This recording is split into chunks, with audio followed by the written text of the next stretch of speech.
That's right, everybody. Of course, we have the Dream Team. Uh-oh. It doesn't work, does it? I can't hear him. Can you hear him? Yeah, maybe. You can hear me? Can you hear me, though? In your headphones. Oh, no.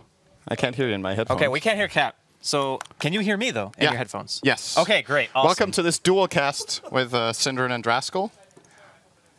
It's going to be... We have a little bit of a technical issue with Cap, but... It's fine. Who better to have it on, right? You know what I just realized? We're all disgusting offlane players. We are? That's all three of us do when we play ranked. We all play offlane. That's good. It's the best role. So we can live vicariously through the Radiant offlane as it is the only offlane. All right, we got a little bit of a hot fix here. Have you tried plugging it in and unplugging it, or unplugging it and plugging it in? If you tried plugging it in and unplugging it, that's why it doesn't work. Well, whatever. You don't stop at that stuff. Going to turn it down. Can you hear me? Yeah, yeah, I think so. can actually hear. I think all we're right. good. The dream. All right. I had a beautiful introduction and everything. No, let's just flush it all down the drain. You could do it now. No, We can pretend we start over. The moment is gone, Syndrin, okay? All right, so welcome everybody. 4CNL versus Team Empire.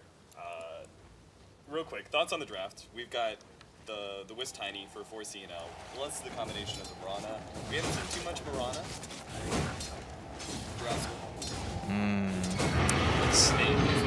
Yeah. Like, the Bane Mirana, I think, is okay, but I think it's one of those heroes that, outside of the laning phase, even with having a Bane, it's Pycat's Mirana. So he's like one of the two people in the world outside of him and Sing where I would say that they can reliably hit arrows, so that's kind of the one thing that I can go to and say that I like it. But I actually think their Weaver is great here.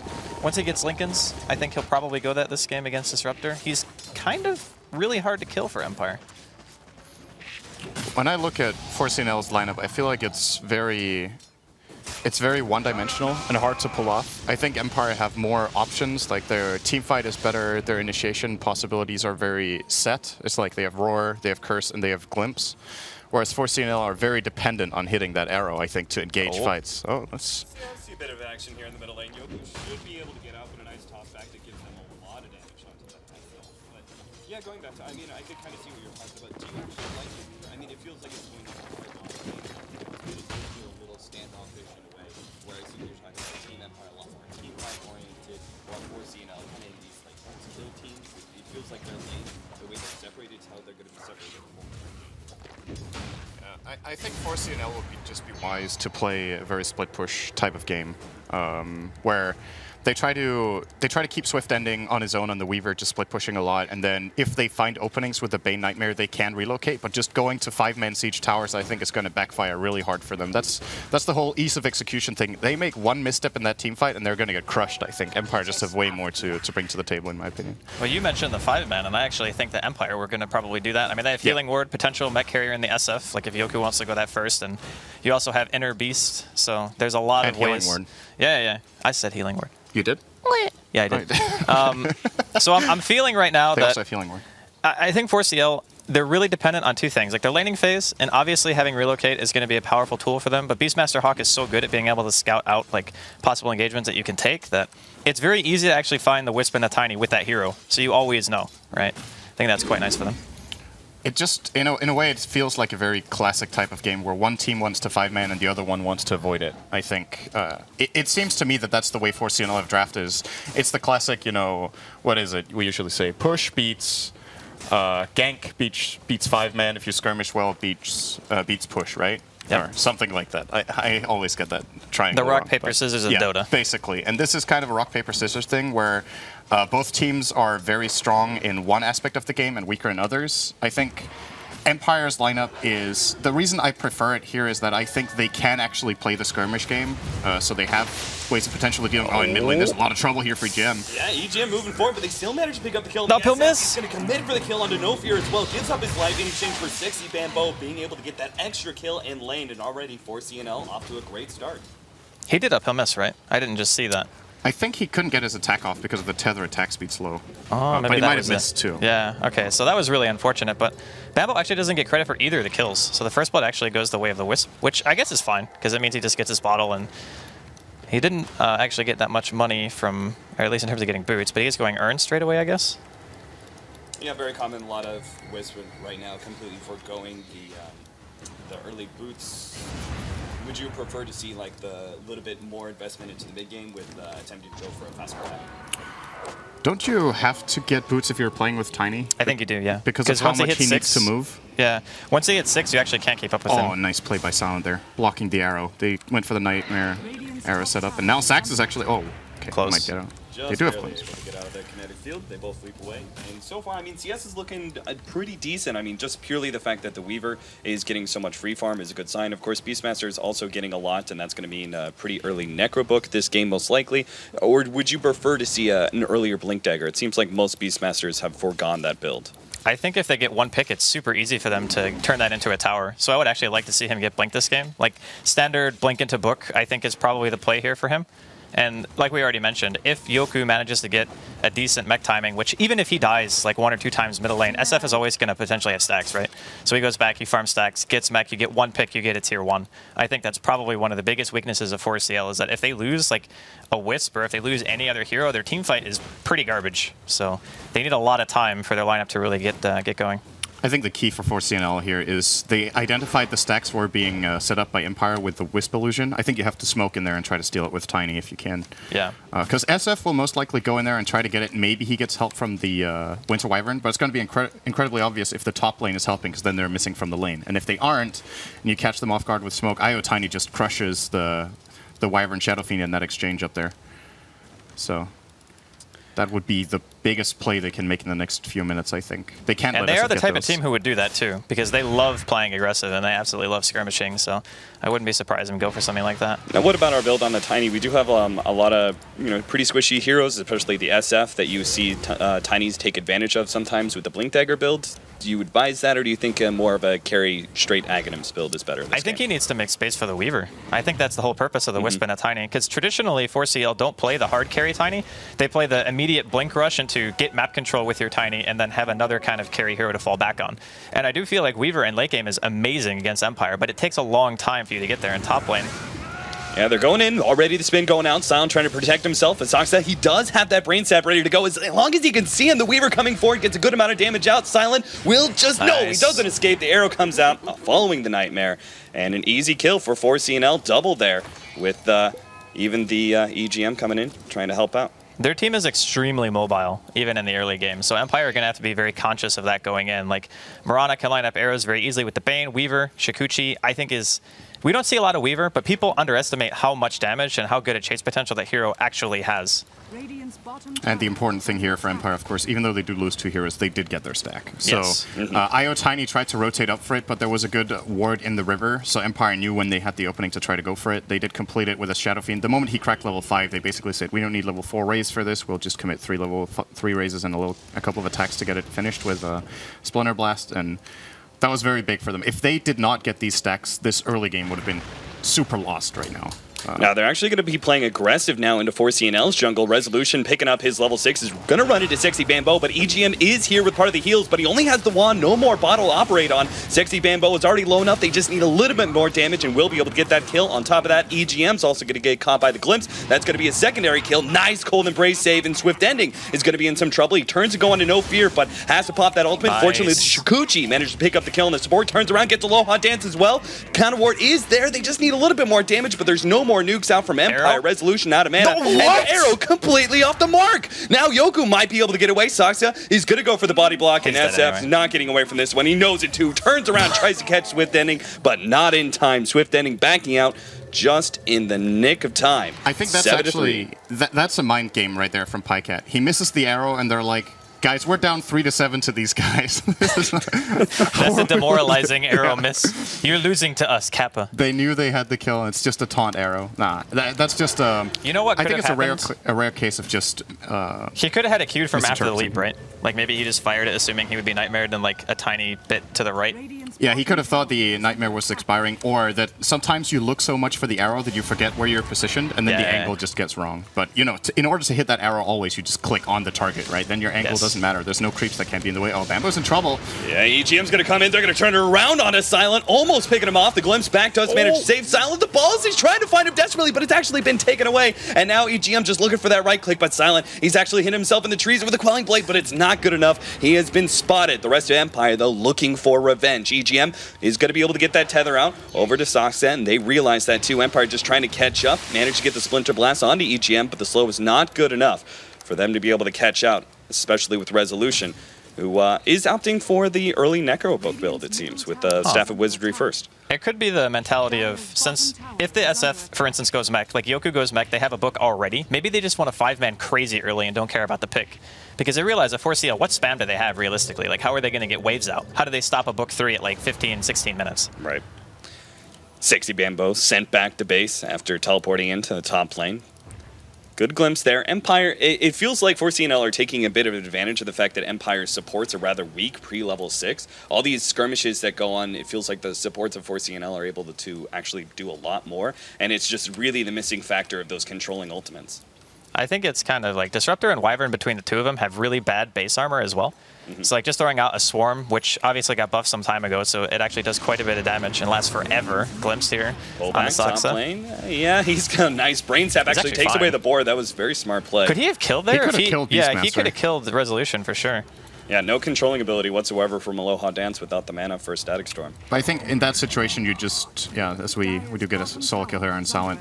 I love Swift Ending's build, maxing the Swarm over Geminate attack. I think with the buff to the Swarm and relative to your damage right now, Geminate attack obviously scales super well into late game, but right now, the extra damage output you get from lowering that to getting that on level 4 here. Is that actually the cooldown now? Did that get changed?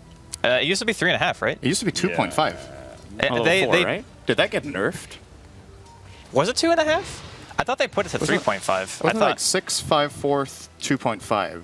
Maybe. Or was it 7, 6, 5, right. 3.5? There was an odd scaling to level 4. Maybe they just, it could be a tooltip bug or it was changed and I just forgot. But I don't recall Weaver getting a single nerf in this patch or the last one even. No, I don't either. I'm not sure. But either way, it's a very good point. Like, Swarm is actually crazy annoying for these heroes. And the thing, too, is like none of them really have an escape mechanism either. So if you're getting run down by a Weaver and you don't have like Glimpse up as Disruptor, you don't have Cold Embrace up as the Wyvern, you're just dead. Like, you can't do anything on your own. A very stat-heavy build between the Bracer, the Treads, and the Ring of Aquila. I'm presuming, are we just going to see a Lincoln's next pickup just because there is so much single-target control, or Cinderin, would you prefer a little bit more stat? I think Lincoln's is... It's difficult to pull off in this game because there are 2 long-range abilities from Empire that just break it. Thunderstrike, even Glimpse, if you want to commit it to break a Lincoln's, situationally will be good. Splinter Blast will break it if you target the Weaver. They can even Omnislash him, and then he blocks the first hit, and then the Omnislash just continues. It has its value in terms of not being able to be ganked out by Beastmaster, but I think it's too situational to actually be that good of a choice this game. I think lots of stats would be really good, like maybe an Orb plus Scotty build, or... Team Empire do kind of know what's going on. The SF backed up. What they may not realize is that 4CNL are willing to commit so deep into the jungle to find the pickoff on the SF right next to the base. But now the rest of Team Empire is going to come in from behind, catching them. Winter's Curse on the EGM. Meanwhile, the Bane is holding no fear together, but they do manage to get a quick pickoff on the Wiz, leaving Sexy Bambo without any real escape here. Slept up, tossed back. He's going to be able to finish off the Winter Wyvern, plus the stun onto 2, but he's just being run down now by the supports. They have a glimpse up in 1 more second, but the Axes will be enough by themselves. Now the Juggernaut, who's already thrown out his Omnislash, doesn't have much more to commit here. Doesn't seem like they'll be able to have the kind of control to get Swift Ending. If anything, Aloha Dance needs to be careful. Sure enough, the Sleep managed to pull it off there, take it off the Resolution to protect himself. Swift Ending, though, still being able to commit to that kill. Sockset will be able to get away as the Wiz now comes in with that relocate to provide support to Swift Ending. Yoku trying to get the raises out to finish off EGM, but he won't be able to get that either. Swift Ending got to be careful. Cold Embrace will be able to save him some time. Swift Ending underneath that tower doesn't really care. Arrow comes out, gets silent. He'll go down. Yoku now committing the ultimate, but Pycat just stays and fights. He knows they have enough damage to be able to chase down Yoko. Swift Ending committing, gets off the ultimate just in time. And the SF goes down the full heal out into Swift Ending, hoping to be able to get even more, but a huge win for 4CNL. That was actually an insane fight. A lot of really weird mistakes too. But we also see another reason why the Mirana is actually good in this game. The Cold Embrace into an arrow, right? So if you don't have that presence of mind to tank the arrow for your carry who's low and you throw Cold Embrace, you have to assume that Pycat's going to hit that arrow every single time. And the other thing is this Bane is so hard for them to deal with because they can't commit anything to him, right? They have to like blow everything on Sexy Bambo to kill him, or Swift Ending, because they both are pretty tanky at this point. And they just don't have the resources to actually take them down. The Weaver is really owning this game. The moment the disables have been used on Tiny, he just has free reign. And I think the reason Empire is in a lot of trouble in this game is that it seems like it's always 4CNL that get the engage. They jump in, they find a kill with Tiny. It's a 5-on-4. They try to turn, and then Io and Io and Weaver are so good in extended fights. They're going to jump into the middle lane. Sexy Bambo is the target. We will be able to get away. Meanwhile, in the bottom lane, Silent is trying to get out. Winter's Curse in middle. Sexy Bambo will be burned down by those double ultimates. Now they're going to chase more. EGM is going to be the next target with the glimpse back. Silent, though, is chased all the way into that tier 2 tower. Run down, but the healing ward's actually keeping him alive. They focus on the healing ward now, but it's a bit too late. Sasa, he's already overextended and will be found now by Aloha Dance TP in, but Swift Ending, he may actually try and go in for that quick kill. Cold Embrace just in time to save him from that right click, and no fear, he's got no more controlling abilities. They threw out both ultimates just to kill Sexy Bambo and EGM, but still, 2 kills, didn't give anything in return. Silent, just really quick reactions there, was able to get off the Blade Fury before the Fiend's group went off, so he dodged all of that magic damage. Yeah, it was definitely very nice. And again, relocate. Yeah. Resolution, he's going to be caught here. No way out, not without a Blink Dagger, and maybe that gives a little bit more credence to the Blink Dagger first, as his Necronomicon not able to save him there. But this is really great for 4CL, because as Synderen was saying, they're always finding the openings. So whenever they start getting the tier 1s down, you start to lose that map control. Like mid-tier 1, safe lane tier 1 just drop. Empire actually were the ones who wanted to be pushing sooner than what 4CL are doing. But when you have this kind of lineup and you get ahead and then you start killing towers as well, it becomes increasingly difficult to find really good fights. And even with the use of the Beastmaster Hawk, like, they're just not finding anything. The problem that I've seen so far, like the last fight Empire won where they got the 2 kills in mid, they're winning either if they engage or if they outnumber. And every time there's a skirmish that's like 2-on-2 or 3-on-3, I think 4CL just have more in the tank and more options. Got him. Nice arrow. Beautiful arrow right next to that creep. Pycat finding the opening. Straskell, you said he was one of the 2 players could actually pull off a Mirana, reliably hitting arrows, and we see it there. But a 4-man smoke in the bottom lane. This has to work for Empire. Oh, it doesn't. Oh, no. They actually do get the glimpse off. There's the control. Yeah. Swift Ending gets caught. Yeah, Beastmaster Hawk gave him vision. So they'll get the kill in the Bane as well, obviously, but just barely being able to get him with the dust and then the Hawk. They needed that so badly, actually. This is finally going to be a 16-minute mech on Shadow Fiend. That's the main issue they've had with trying to just organize their 5-man, is that they don't feel confident that they can just push towers against a Blink Tiny when they don't have a mech. Of course, the Blink Tiny will have trouble engaging into the flat 5-on-5 if there is a Hawk, finding him first, so you can get the opener as Empire. That's what they should always be aiming for, is finding Tiny before the fight begins. And now I think they're in a position where they... If I'm Empire right now, I think I go Roche. Like, when all your ultimates are up, you go, you scout with the Hawk, and if 4CL try to engage and you catch them before they go into the pit, you just run at them with everything you've got. I think Empire's lineup is coming together now, but this slows them down a lot. Once again, Moonlight Shadow pick off, and they get the Juggernaut. Staff. Meanwhile, Pycat actually sees everyone in his own jungle and shouldn't be caught by this rotation. I think 4-Staff is actually kind of cool here. Because again, oh, actually, you could see a glimpse here. You get the vision, but the rest of 4CNL is coming through, and that's why Aloha Dance throws out the defensive kinetic field and probably going to look for the TP up before the Bane can catch him. The TP in, relocate. Oh, he's not going to make it out, unfortunately. And are they going to be able to get more? The other TP does succeed, but still, another 2 pickoffs for 4CNL. So I wanted to talk about the 4-Staff on the Tiny because whenever we saw heroes like Axe being played, it was very common for you to see this kind of item progression where you would go Blink into 4-Staff. I think Zai was one of the first players who started doing that. But because of his role in this game, he is not meant to be the carry. So if he can get multiple combos off in an engagement, like keep reinitiating, Blink back in, combo like one hero, these fights are actually extending quite a long time, even for only a 17-minute game. And once the mech is out too on Yoku, it's going to go even longer. So if he's able to get himself out after being disabled and then reinitiate later, I think that gives him insane potential during fights. It's a very good solution for dealing with Winter's Curse and Roar as well for his teammates. It's not only for himself, which is, I think that's the primary reason he's getting it. Like you say, it's kind of hit and run style, but there's a lot of value to that item in this game. And he knows. I think if Swift Ending wasn't farming this well, both, since they're a safe laner and off laner, both have really good farm. He doesn't need to be a carry. But if one of them was suffering, I think he would go Axe. Yeah, I agree. All right, this is a big moment. Empire can't let this happen. Yeah, but it doesn't. They know really, it's there too. Yeah, they've got the vision right next to the Roshan pits, so they're killing it extremely fast. Yeah, it's that Desolator choice from Swift Ending over at the Lincolns that we were talking about earlier. So Roshan's gone. Oh, Empire not getting there in time. This is really bad for Empire. Yeah. They can't fight this. Weaver with Swarm and Tesso. I mean, maybe they can blow him up once, but Hawk Vision's there.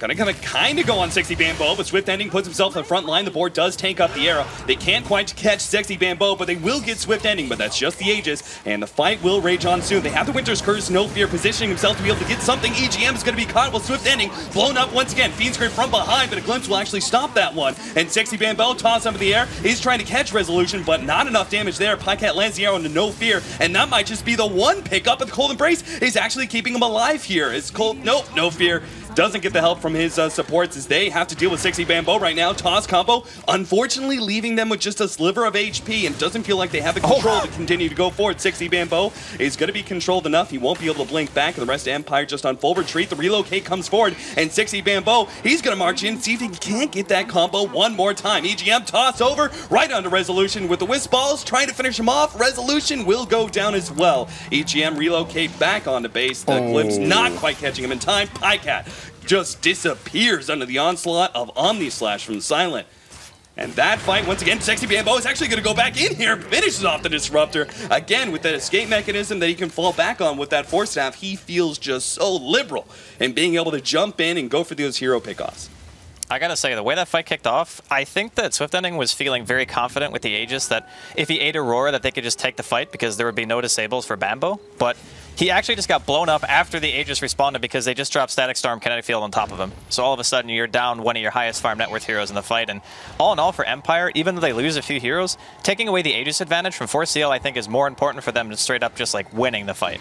I think the way you want to play that fight if you're 4CL with the opening, if you play super aggressive on Weaver like you do, you need to save Tether. Because then you can actually lose the Aegis, and you force out Roar, and then, oh, this is a very dead Wyvern, I think. Cold Embrace, buys him some time. Saxa is coming in. They also have the Wisp Balls available. They're going to sleep up Silent, and they do have Swift Ending coming in from the side as well if they want to commit a little bit more of the sleep. And the Glimpse back, they will be able to catch EGM, it seems. He doesn't have a relocate in time, and no cape just yet either, so. I think he used it already, right? Yeah. They do have 2 Glimmers, which... It's against a Book 3 team, so I'm not sure how like crazy good it is. Yeah. I mean, you can Glimmer somebody in a Static Storm, I guess. That's not so bad. Even if you're not getting the invisibility, you still get the damage reduction. I think I would have liked one of the Glimmers to be a Force Staff instead. Yeah. Honestly here. Like, they do have the one on Tiny, but he's gonna... Do they even have a mech? Use them himself. Like, wouldn't it have been okay for like the Wisp to go mech instead of Glimmer? That would have been very, very good too. I agree. I'm actually surprised they didn't get a mech. It's just very, very clear with Empire's playstyle that they will be looking for these 5-on-5s, and maybe your idea is, okay, the mech will not be that good because the AoE damage will be too much and it will overwhelm us, so we have to play on kiting and just glimmering around them, but there's a Necro 3 for that, so that's not happening either. Yeah. They even have Dust and Disruptor still. Yeah, this is a problem. This is really good. Yoku's entirely back in the game now. Yeah. He's highest net worth. And that was after not having a great start. Would you say like 17-minute mech, I think it was? Something similar to that? Yeah. I mean, Silent's still not farming amazing. He's got lower net worth than the offlaner right now on his team. But I think the biggest thing right now is Resolution, since he already has Book 3. Once he gets that Blink Dagger, Aurora in a Book 3 is a dead hero if it doesn't get relocated. Like, no one really, maybe except for Bambo, can live through that. And that's exactly what they should have done with their Aegis when they lost it. They keep the Tether, they use the Aegis to bait out key abilities, and then they relocate the Static Storm. Yeah. And then all of a sudden, that fight in the near the Dire Roche pick. But if you mess it up, you actually cancel your own relocate and then you both die, which is really... It takes some timing. EGM is very good on this hero, though. It's his best hero, in my opinion. So. Empire, they're going to go for the Tier 2 and defend the middle Tier 2 at the exact same time, it seems.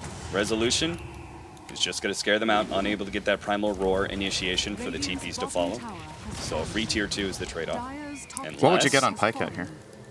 Oh, Aloha Dance is dead. Yeah, Aloha Dance definitely going to be caught by that burst damage. They get the Winter's Curse out and going to control Sexy Bambo a little bit more with the Necronomicon units. They managed to get the Roar off, but good defensive sleep. The relocate out as well. Empire playing that, trying to get the pick off on Sexy Bambo before CNL playing it a little bit better. No Fear is going to be the next target as the jump in from Sexy Bambo pushes Silent into a bad position, trying to get out the Omni Slash. Only managed to finish off the Bane, and now he's got no ultimate. Run down by Swift Ending. He will be able to survive through this last couple of attacks, but 4CNL taking control of the battlefield now and might just be able to push down that Tier 2 tower. See, these types of fights, I think, really favor 4CL. Like, when you're able to fully utilize all your mobility, and they just ran around them. Like, how are they supposed to counterplay that? If they don't land the Static Storm and the Kinetic Field, which is the biggest reason why that fight was so easy for them, because there was no ulti from the Disruptor. If they don't have that lockdown, they are very hard-pressed to be able to kill these cores of 4CL. They're going to go for the Glimpse back play doesn't look like it. Not feeling comfortable, and it's actually going to be for CNL. Waiting on that cliff area, seeing if Empire want to tread into their own jungle, but that's not the case. Yoku going for the agents, and the rest of Empire just going to play defensive and farm for now. Silent. Definitely needs some catch-up time, it seems. What would you buy on Mirana with 5,000 gold right now? Honestly, I'm kind of wondering the same. Like, what is anything like game-breaking for him right now? Like, is Diffusal super good? Is going Manta good? Because, I mean, those are really common Mirana items, but I don't feel like either of them give him necessarily, like, crazy potential. Because right now, it's pretty much just, can he land an arrow? And if he lands an arrow, then it's good. Does he go, like, Mjolnir? Or does he just go, like, Maelstrom into Manta or something like that? I think that's a pretty cost-effective build for a Mirana in terms of damage dealt. Let's see now. Maybe he goes for straight damage item? MKB. MKB straight up, okay. It could also be a Daedalus, but... It's more common to see MKB, I think, on Mirana. And it's kind of interesting to see that they double down on... Oh, Swift Ending going to be caught. Nice hidden position there from Aloha Dance on the side, which does get just enough control.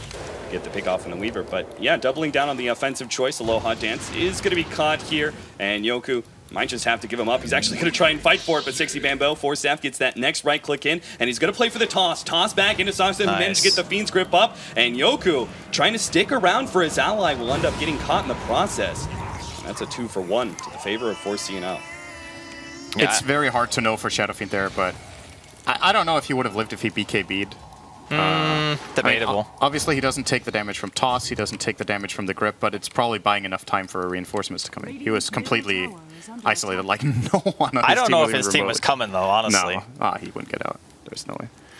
Unless if they... Then 4CNL have to make the big mistake of using all their BKB counters, and then he can TP out maybe in the end. But, well, it's a hard-pressed position. And at least this way he keeps his BKB on 10 as well. It's good. Sexy Bambo's finally going to be going for that Aghanim Scepter. He's still top of the net worth board at 12K. I really feel like this game is going to be 4CL. I just want to give them the advantage as the game gets later and later, because Swift Ending is going to become even harder to kill. Like, he's going to finish BKB, and then if he feels like he needs it, he can go back and get a Linken's, and at that point, you still do a good amount of damage. You can't really be picked off unless you really make a bad mistake. And then you can play split push game forever, because there's only 1 tier 2 left right now for Empire. And yeah, they've been pushing a little bit on their own, but 4CL do not let up. Like, every single time they have heroes available, they are always going on the aggressive. If the game goes far enough, I think we might see Aloha Dance get eggs to try to deal with the Weaver problem. But that's such a hard thing to do. It is. Like, you have to hit him with a glimpse and hope that he doesn't have Linken's or BKB and then storm him. Or, I mean, you saw the kill they made in the bottom lane where he comes out of the trees instead. Yeah, that can if work he's too. split pushing, you might have an opening to catch him there. It's really going to surprise you and get you off guard. But we can also see the lead up now of the Beastmaster with the Blink Dagger as well as the Gem. That could be a lot easier to pick off because we don't have that, defensive Linken's available. And Bambo finishes his Aghanim, so he is starting to go carry items now. He's really rich, actually. Yeah. I mean, this isn't a traditional carry Tiny, but I like the fact that he's gone for it a little bit later now, because, you get later on, you got to have wave clear. So they need somebody on their team who can actually go hyper carry. He should have enough attack speed right now as well, even though he has level 3 grow, because he has overcharge and Shadow Blade attack speed. You see him hitting right now, that's without overcharge. So I think he's going to hit more than once per second with overcharge. What's his attack speed right now? 1.47. Yeah. It should be around there. About a second. Now, have you guys actually seen the Monkey Business, No Tail frequently going for the Butterfly build on the Tiny after the Ags? Do you actually like the Butterfly over the AC, which is the usual choice for Tinies? It makes you tankier.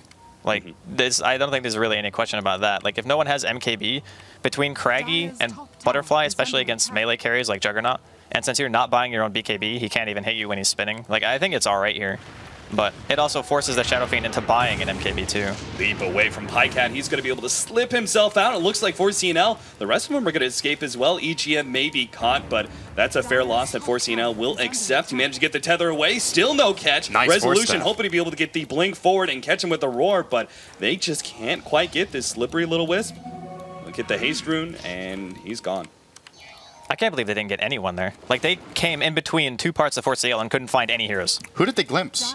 I heard the glimpse sound. Wasn't it Pycat? I thought that was who they went on. I don't know. Maybe not. He did go Daedalus. That's a really weird Mirana build, to be honest.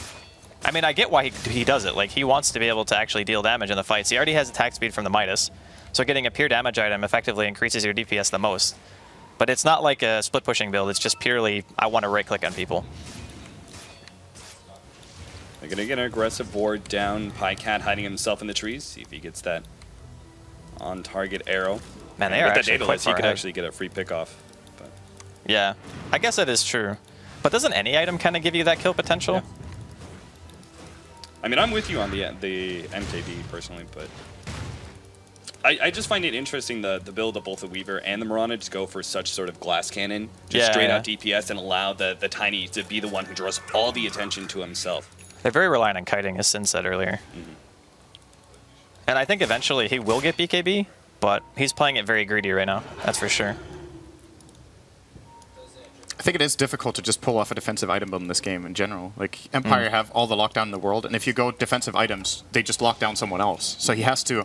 Right now, with Pycat going for an aggressive build, one of two things will happen. Either, like you said, Tiny takes all the focus and then he gets to deal damage, or they feel like we have to lock down the Mirana because she actually deals damage. Else you could just ignore her in the fights and be like, whatever, we deal with her last. Oh, DDSF? Stun out. Oh no, the bash actually sets up 60 Bambo to get a lot of damage with his combo. But maybe he's going to be caught here. Moonlight Shadow, and they don't actually have the vision with Silent for him to commit the Omni Slash here. And they're still playing around this Roshan pit. Very dangerous game, especially with the arrows that comes out and actually nails Roshan. But they also have that Crypt Swarm coming out from the Weaver. This is a very good play by Empire. Still trying to force it. Blink backwards from the Bane. They're pursuing. I think they go Roshan because they pop Book. I don't think they can keep chasing. They have Hawks out, so they can see what's going on. Their lineup is really good at dealing with this kind of poking harassment that 4CL try to go for, where they get one hero low and then they try to make Empire change their mind. But they get arrowed? Mech Burn and Healing the Ward. arrow, everything. And Sexy Oh, Bambo wow. going to commit the combination onto 3. Winter's Curse gets laid out. They manage to pick up the Aegis just in time onto Yoko. Nice and the relocate. relocate out. What a save coming out from EGM. Swift Ending pops the ultimate, gets himself away. But as they run, the Omni Slash goes out. They lose vision. And now Silent is left low enough. He's going to have to turn, try and kill Pycat. The toss will finish him off. And there goes the Aegis as well onto the SF. But Empire, if they can keep their losses to a minimum in the post end of this fight, I think they'll be happy. But Swift Ending is going to look for that extra pickoff. Sexy Bambo coming forward as well. Has the Force Staff available. Kinetic Field. They're going to turn onto the Bane, but here comes the rest of the support. Two-man combo. Sexy Bambo lighting it up now with Fiend's Grip on Yoku. This is looking to be a whole wipe as 4CNL just take out Empire post-Roshan. That was such a nice fight, man. Everything went perfectly. It's... They used Roar and Curse on Bambo to prevent him from stealing the Aegis, because the first thing that Empire probably think when he blinks in is, oh god, kill Roshan and get the Aegis so he doesn't steal it, right? I mean, he didn't have room, but Empire don't know that, like, straight off the bat. But the relocate, like Cinderin said, was on point. Bambo was just able to get in and out of the fight so many times that even at the start, when he just threw out a stun toss on Yoku to get him low, stuff like that means that you're starting the fight, you know, 20, 30% less health. Like, every little bit counts. So I think that Bambo's played a phenomenal game along with EGM. Of course, what happened was that the book expired, the Healing Ward was in cooldown from their first part of the Roche attempt. Right. So they just ran out of options. EGM coming forward, helping 60 Bambo, tank with Silent. Oh no, the Craggy causing some issues. He's still going to try and chase down 60 Bambo. He doesn't have the Omni Slash, but they do have the backup of the Axe. They manage to get the glimpse, and that'll be a pick off on 60 Bambo unless EGM. Oh, he comes in with the relocate once again. Can they re-engage this though? That's the question. I think they're running. Yeah, it looks like the rest of the team's going to back up, so EGM will go back into the enemy base. The lone hero. Man, that was so good. And really nice presence of mind from 4CL, like just to know that the fact that all that stuff is going to be down and just be able to reinitiate like that inside of the pit. What was it Empire banned in the first phase? Do you guys remember? I honestly don't remember. I think we were trying to fix the sound for Cap. When I'm thinking about 4CL, the first two heroes that come to mind that they're absolutely best with are actually IO and Tiny, and they banned neither. I think EGM's hands down best hero is the IO. I think Bambo's best hero is Tiny. That's not to say that you have to target those two players, but I think banning one of them in the first phase at least eliminates the possibility of getting a game of this type. I believe I remember at least Queen of Pain. I heard that one being thrown out there. So they might have addressed maybe the Pycat heroes? Queen of Pain and Ember. Yeah. Okay. Ember, really? I mean, it's understandable bans. Those heroes are really good in the game right now, but I think... But 4CL are not... Empire are banning the meta rather than their opponent, right? Yes, that's what I was going to say, yes. Sorry. Because, no, it's all good. I just, like, I've never seen 4CL really... I'm sure they've played Ember in the past, but I haven't really seen them do it, and I know that Bambo loves playing Tiny. Like, he plays Tiny, he plays Shaker, he plays Strength heroes. You know, Yeah, he's that's like what the he only does. guy who will play solo offlane Tiny. Yeah. It might be the thing that Empire have thought about is that, well, if we ban out Tiny, they just get Earthshaker Sanking anyway, and he's going to be comfortable. But it makes for a very different type of game. And if you don't think that's very valuable, I still think the IO is really difficult to deal with. Obviously, Empire had a plan. They're like, okay, they got IO Tiny, we want to 5-man. The early game just went so poorly for them that they didn't get the opportunity to actually play that kind of game. Yeah. I don't remember Empire just grouping up as 5 and taking a tower this game. Maybe once. They kind of did it bottom, but they got like, I think 2 picks it was, right? The first time they killed Swift Ending, they caught him bottom with the Hawk Vision into a glimpse, and then they killed like 2 towers straight away. That was the only time, and I think that was after like 18 minutes where Yoku finally had his mech finished. And that was only when Resolution had like book 2 or something like that. But yeah, you're definitely right. But 4CL haven't really given them the space either, to be fair. You have to give credit where it's due. They have been just non-stop trying to fight. This is a really good game from 4CL, I think. Yeah. It's definitely good. I don't feel like Empire has played poorly. They've just been out-strategized and outplayed more than making individual mistakes. Because as you pointed out earlier as well, it's not like 4CL played the perfect game, but they definitely played the better game. I mean, this is the harder of the 2 lineups to execute too, as you mentioned. Yeah, they had to get these good skirmishes in the early game where things worked out, because if they didn't execute well early, Shadowfiend gets a fast mech, Beastmaster gets book 3, and they take Rush and they take towers, but they managed to get exactly the lead that they needed for especially the Tiny to shine in this type of game. It's very impressive. It seems like Pycat's actually going to be going for the Lincolns rather than the BKB. I like that actually for him.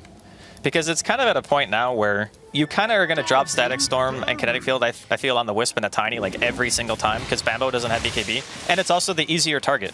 So the only thing that kills you is what? A Blink Roar, a Curse, or maybe you get Glimpsed. Well, it blocks all 3 of those things. And in a team fight, you're probably not going to get targeted with much, and nice leap there from Pycat. Yeah, once again. Oh, nice arrow, too. Oh, Jesus. He tried to get out of the way of that one, but ends up running Their into it. middle is Susson's going to run dying. forward. Fiend's Grip on a Yoku. Base in Meanwhile, they're trouble. going to be able to get the control, but they've already lost their middle lane to Rax and Sexy Bambo. He's just going to keep on going. You may be able to win the fight. You've taken out the Mirana, but you're going to lose to Mega DD Creeps as at this well. point in time. It's only left with the range Rax. Sexy Bambo just cleans it up in 3 hits. Double damage. Too much for the Beastmaster handle as well. And they may catch Sexy Bambo on the run out. They've GG. got a glimpse soon, but they know it's over. It's Mega Creeps. That was Very, damn very impressive. nice. Yeah, that was a so really good game.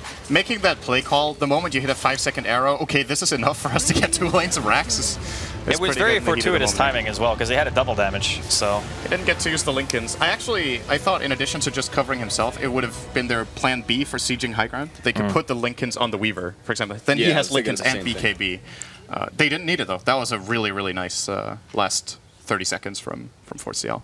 Yeah. They're looking good. I think this was very impressive, not just against a team like Empire, where I don't think Empire right now is as strong as they were a couple months ago. They're still definitely good, but 4CL have been looking hot lately. This is why they're very good. You also have to remember, too, is it's a BO3, so BO2, Empire... right? Is it BO2 or BO3? They play 2-game It's series, 2 right? games. It's 2 2-game games. series, Okay, yeah. so next game at least, you know that Empire probably learned their lesson. I can't imagine them letting Tiny through again, at least, right? They can, Yeah. but then I think you ban the IO. Like it's just a So you dangerous think first combination. phase IO instead of Tiny? Well, if you let it through, you need to strategize around it better. Yeah. I think like you pointed out early, the reason that the IO Tiny got to do as much as they did was that the support duo of Empire is not good in the first 10 minutes, and that's when IO Right. Tiny take over the game. So they needed some more aggressive or stronger supports, maybe even a defensive support instead of Wyvern, who, yes, you do have Cold Embrace, but Tiny no care, right? Okay, So yeah. Disruption maybe, something like that, Shadow Demon. Shadow Demon is actually really good against Tiny.